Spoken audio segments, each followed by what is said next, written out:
वापस जाने लगे धीरे धीरे।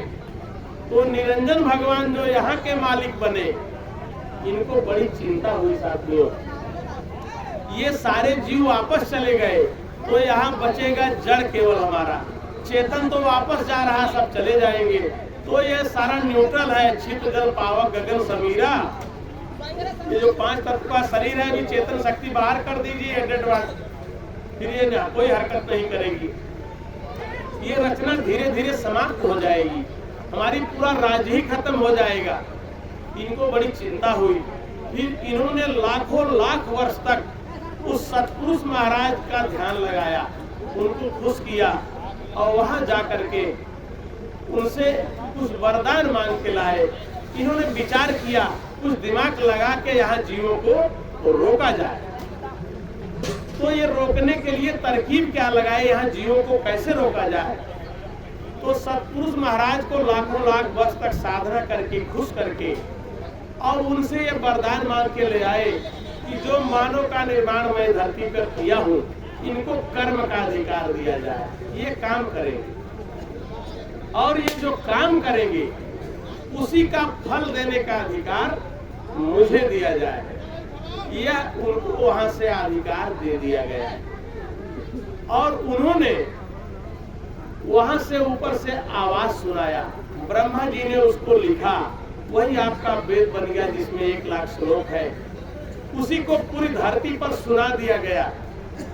क्या अच्छा है, क्या बुरा है, क्या शुभ है, क्या अशुभ है, ये पूरे धरती पे सुना दिया गया। ये कर्म का कानून सत्यु के लास्ट में यहीं से लागू हो गया साथियों। गोस्वामी दास जी ने लिखा भी, कहा कर्म प्रधान भी ईश्वर चिराखा, और जो जस करई सो तस फल चाखा।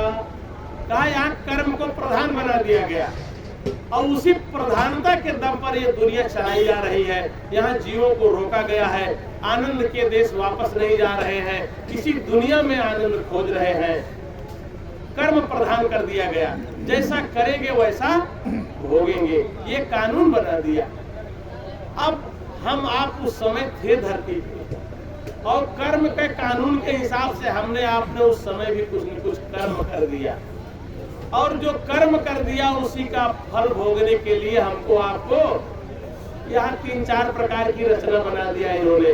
जो अच्छा कर्म करेगा उसके लिए स्वर्ग बना दिया, सुख की जगह। जो बहुत बुरा कर्म करेगा उसके लिए नरकों की रचना कर दिया, यहाँ कष्ट दिया जाएगा अगर गलती करेंगे। और बीच की स्थिति रही, ये धरती पर 4 कैटेगरी के जीव बना दिए, अंडज, पिंडज, उखमज और स्थावर। 4 कैटेगरी के जीव इसी धरती पर बना दिया। अब जो कर्म किया, जब मृत्यु हुई तो हिसाब हुआ, तो जैसा कर्म वैसा फल दे दिया। और फल लेने के लिए, भोगने के लिए शरीर दी जाती है साथियों। आपको इस शरीर से निकाला जाएगा, कर्म के हिसाब से दूसरी शरीर दी जाएगी। बड़ा अच्छा कर्म हुआ तो स्वर्ग भेज दिए, बड़ा बुरा कर्म हुआ नरक में डाल दिए। नहीं, गाय घोड़ा गधा बकरी पेड़ पालो नदी पहाड़ कीड़े मकोड़े इसमें डालते जाएंगे। कर्म का भोग भोगने के लिए अनेक प्रकार की शरीरों की रचना कर दी गई। अब हम आप कर्म करते हैं, भोगते हैं, बार बार जन्म लेते हैं, बार बार मरते हैं। कर्म किया उसी को भोगने के लिए बार बार जन्म, बार बार मरण। कभी स्वर्ग गए तो वहां से पुण्य खत्म होते ही वापस कर दिया जाता है, वो भी अस्थायी नहीं है। स्वर्ग स्वल्प अंत दुर्दायी, पुण्य क्षीणे मृत्यु रोके। तो हम आप इसी धरती पे मृत्यु लोक में राउंड मार रहे हैं। कभी स्वर्ग गए, कभी नरक गए, कभी चारों खानों में राउंड मार रहे हैं। अरबों अरब वर्ष बीत गया हमको आपको धरती पर आए हुए साथियों, और अपने आनंद के देश में वापस नहीं जा सके। उसी आनंद को हर जीव यहाँ खोज रहा है, किसी को आनंद मिल नहीं रहा है। इसलिए जहाँ आनंद का स्थान है, जो आनंद का खजाना है, जब तक हम आप वहाँ नहीं पहुँचेंगे तब तक ये आनंद मिलने वाला नहीं है। अब यहाँ उसी आनंद की खोज में कोई दारू पी रहा है, कोई अफीम खा रहा है, कोई चरस खा रहा है, भांग खा रहा है, धतूरा खा रहा है, भांति भांति के नशे कर रहा है। क्यों करता है? कि थोड़ी देर के लिए मस्ती आती है, आनंद आता है कुछ समय के लिए, फिर जो है शरीर बर्बाद हो जाती है। हीरोइन पीने वाला जानता है ये हीरोइन मैं पी रहा हूँ, 5 साल जाते जाते मैं मर जाऊंगा। लेकिन क्योंकि हीरोइन पीने के बाद उसको कुछ समय के लिए बड़ी मस्ती आती है। अभी दारू पी के देखते हैं आदमी नाली में गिरा है लेकिन मस्त है, उसको जरा टेंशन नहीं है कि मैं गंदी जगह पे गिरा हूँ, एकदम मस्ती में झूमने लगता है जीव।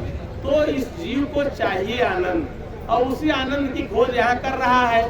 तो इस संसार में कहीं आनंद है ये नहीं है तो मिलेगा कहाँ से? यहाँ कहीं क्षणिक सुख है नाम मात्र।